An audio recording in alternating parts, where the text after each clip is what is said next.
Welcome to the deep dive. Today we're looking into a really foundational story from Genesis 25, Jacob and Esau. Yeah, a classic. We've got some, fascinating angles on this sibling rivalry, and our aim really is simple: to help you grasp the heart of their conflict, maybe spot a few things you hadn't noticed, and ultimately understand why this ancient story still speaks to the choices we make and where they lead. Absolutely. And it starts in such a remarkable way. I mean, Isaac and Rebekah waited 20 years for kids. 20 years. And then when they finally conceive, Rebekah has this incredibly difficult pregnancy.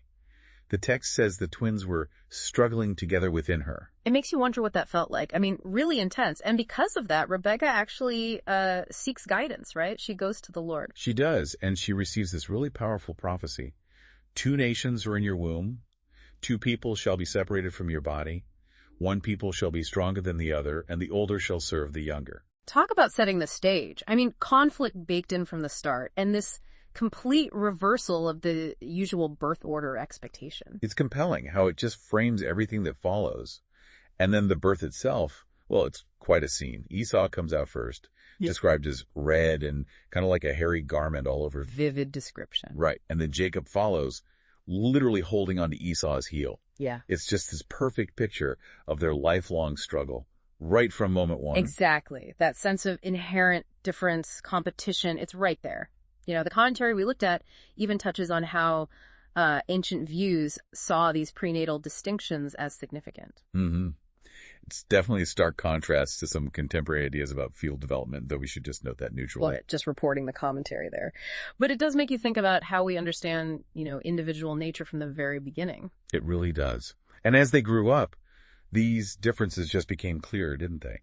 Esau was the skillful hunter, the man of the field, and Isaac favored him, enjoyed the game he brought back. Yeah, the outdoorsy type. While Jacob was described as a mild man, dwelling in tents, more of a homebody maybe, and he was Rebekah's favorite. You can totally see how those parental preferences could just add fuel to the fire, right? Create more division. Oh, absolutely. A recipe for tension.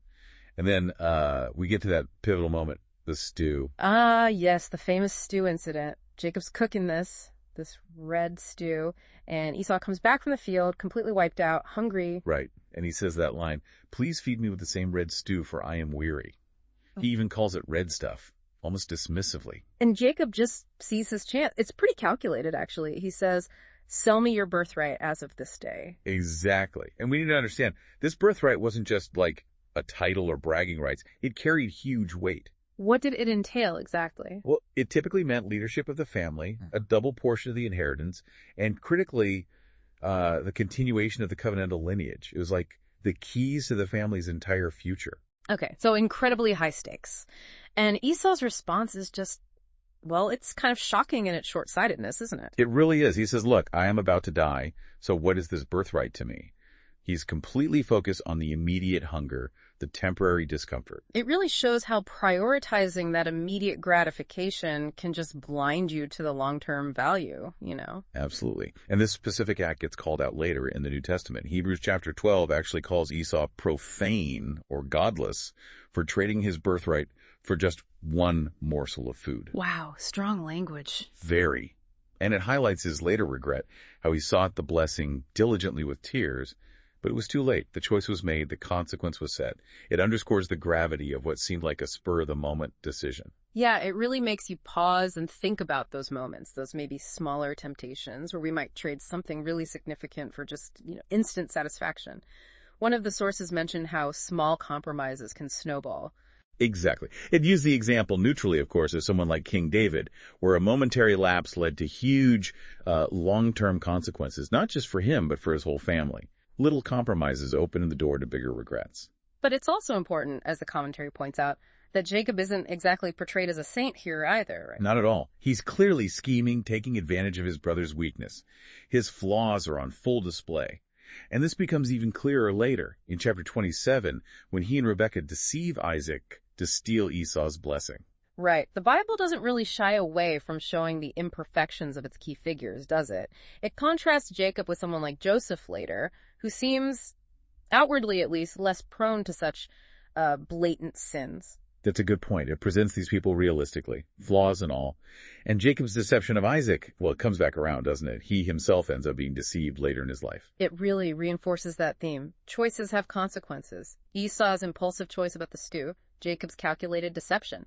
It all ripples outwards. Precisely.